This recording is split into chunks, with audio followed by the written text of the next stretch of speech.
Hello everyone, आप सभी का हमारे यूट्यूब चैनल जेके कॉमर्स क्लासेस में स्वागत है। आज हम आपके साथ लॉजिकल रीजनिंग के 3 दिसंबर 2019 में जो क्वेश्चंस यूजीसी नेट के पेपर में पूछे गए थे उसको डिस्कस करेंगे। तो चलिए स्टार्ट करते हैं अपने क्वेश्चन नंबर फर्स्ट के साथ।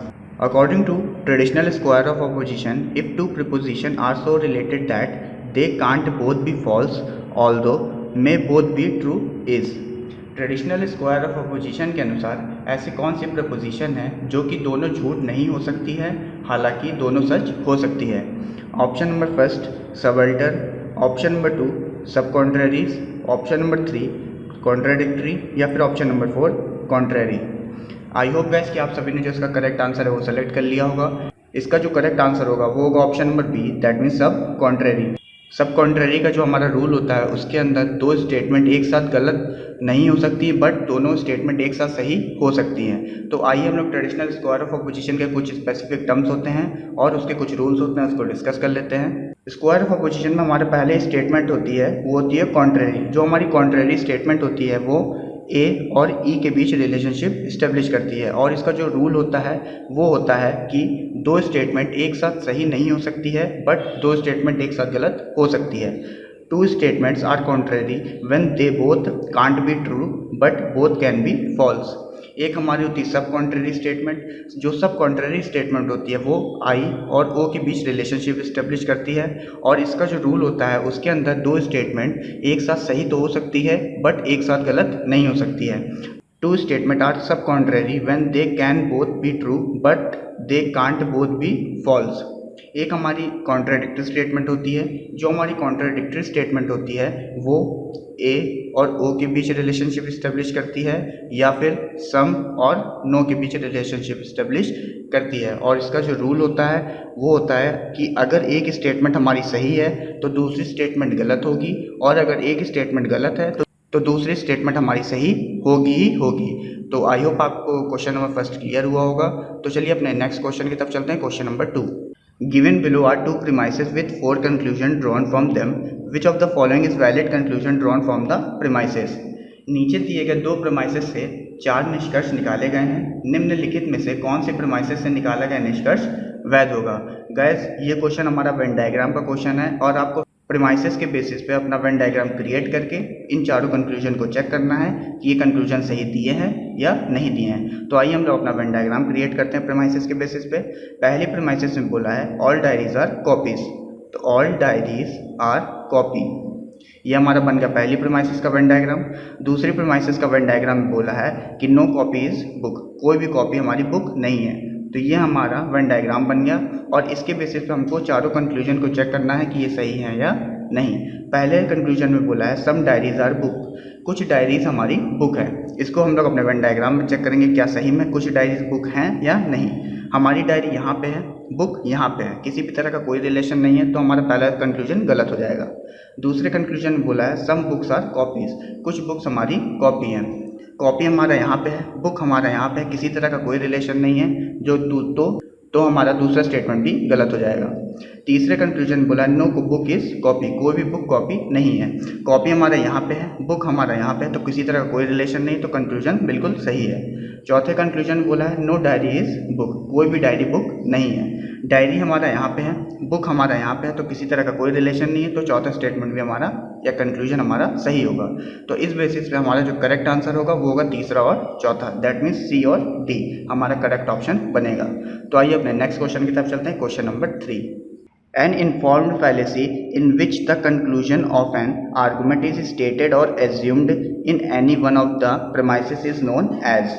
ऐसी कौन सी इन्फॉर्म फैलेसी है जिसमें किसी तर्क का निष्कर्ष प्रेमाइसेस में से एक में बताया या माना जाता है। बैगिंग द क्वेश्चन में, सर्कुलर आर्गुमेंट में, इग्नोरेंटियो एलेंची में, या फिर पेटिटो प्रिंसिपी पे। आई होप गैस कि आप सभी ने जो इसका करेक्ट आंसर है वो सेलेक्ट कर लिया होगा। इसका जो करेक्ट आंसर होगा वो होगा option number A, that means A B D में किसी तर्क का निष्कर्ष प्रेमाइसेस में से एक में बताया या माना जाता है। तो ए में हमारा दिया बैगिंग द क्वेश्चन, बी में हमारा दिया सर्कुलर आर्गुमेंट, और डी में हमारा दिया पेटिटो प्रिंसिपी। तो आइए इस क्वेश्चन को हम लोग डिस्कस कर लेते हैं। गाइस जो हमारा बैगिंग द क्वेश्चन फैलेसी होती है उसी को हम लोग पेटिटो प्रिंसिपी और सर्कुलर आर्गुमेंट कहते हैं। तो आइए हम लोग बैगिंग द क्वेश्चन फैलेसी को समझ लेते हैं। begging the question fallacy occur when the conclusion is assumed to be true in the argument's premises. begging the question fallacy occur तब होती है जब निष्कर्ष को premises में सही मान लिया जाता है। इसको सर्कुलर आर्गुमेंट इसलिए कहते हैं जब आप घुमा फिराकर किसी चीज़ को बार बार बोलते हैं तो उसे हम लोग सर्कुलर आर्गुमेंट कहते हैं। इसको हम इस तरह भी बोल सकते हैं जब आप एक ही चीज़ को अलग अलग सेंस में बोलते हैं बट उसका जो मतलब होता है वो सेम होता है, तो ऐसी फैलेसी को हम लोग सर्कुलर आर्गुमेंट या बेगिंग द क्वेश्चन या फिर पेटिटो प्रिंसिपी फैलेसी कहते हैं। तो इसका जो करेक्ट आंसर होगा वो होगा ऑप्शन नंबर ए, बी और डी। आई होप गाइस कि आप सभी को क्वेश्चन नंबर 3 क्लियर हुआ होगा। तो आइए अपने नेक्स्ट क्वेश्चन की तरफ चलते हैं। Question number 4, The attribute shared by all and only those objects to which a term refers is known as। उन सभी और केवल उन वस्तुओं द्वारा साझा की गई विशेषताएं जिन्हें कोई शब्द संदर्भित करता है उसे हम लोग क्या कहते हैं? Intention of a term, connotation, denotation या फिर extension of a term. I hope guys कि आप सभी ने जो इसका करेक्ट आंसर है वो सेलेक्ट कर लिया होगा। इसका जो करेक्ट आंसर होगा वो होगा option number B, that means A और बी को हम लोग किसी शब्द को संदर्भित करने के लिए यूज़ करते हैं। तो आइए हम लोग अपने चारों ऑप्शंस का मतलब समझ लेते हैं। सबसे पहले हम लोग मतलब समझेंगे डिनोटेशन का मतलब क्या होता है। जब हम किसी वर्ड की डिक्शनरी मीनिंग को बताते हैं तो उसे हम लोग डिनोटेशन कहते हैं। कोनोटेशन का मतलब क्या होता है? जब किसी वर्ड के साथ जो फीलिंग्स या आइडियाज़ जुड़े होते हैं उन्हें हम लोग कोनोटेशन कहते हैं। इसको हम लोग इस तरह भी डिफाइन कर सकते हैं, अ words connotation is the feelings and idea associated with a word is called connotation. एक हमारा वर्ड यूज़ किया जाता है intention of a term. Intention of a term का मतलब क्या होता है? जब आप किसी टर्म या कॉन्सेप्ट के इंटरनल कंटेंट को डिस्क्राइब करते हैं तो उसे हम लोग इंटेंशन ऑफ अ टर्म कहते हैं।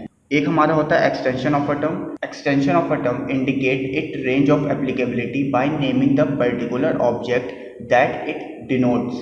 यह विशेष वस्तु को नेम प्रोवाइड करके उसकी प्रयोज्यता की सीमा को इंगित करता है, उसे हम लोग एक्सटेंशन ऑफ अ टर्म कहते हैं। तो गाइस इस क्वेश्चन का जो करेक्ट आंसर होगा वो होगा ऑप्शन नंबर ए और B.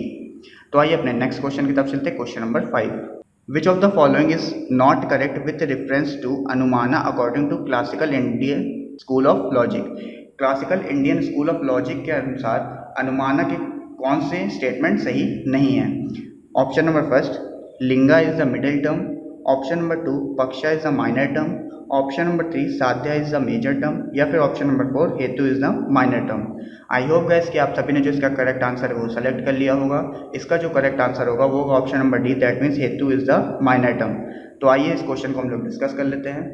According to traditional of Indian classical argument, the following statement is correct respect to inference।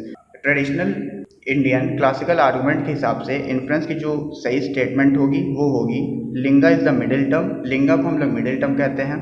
पक्षा इज द माइनर टर्म। पक्षा हमारी माइनर टर्म होती है और साध्या हमारी मेजर टर्म होती है। Hence hetu is the minor term. This वर्षा is not correct in the context of inference according to traditional of classical Indian school of logic. Classical Indian school of logic के अनुसार हेतु को हम लोग माइनर टर्म नहीं कहते हैं। आई होप गाइस कि आप सभी को हमारी वीडियो अच्छी लगी होगी। अगर आपको हमारी वीडियो में किसी तरह की कोई कमी लगी हो तो आप कमेंट बॉक्स में अपना सजेशन दे सकते हैं, हम आपके सजेशन का वेट करेंगे।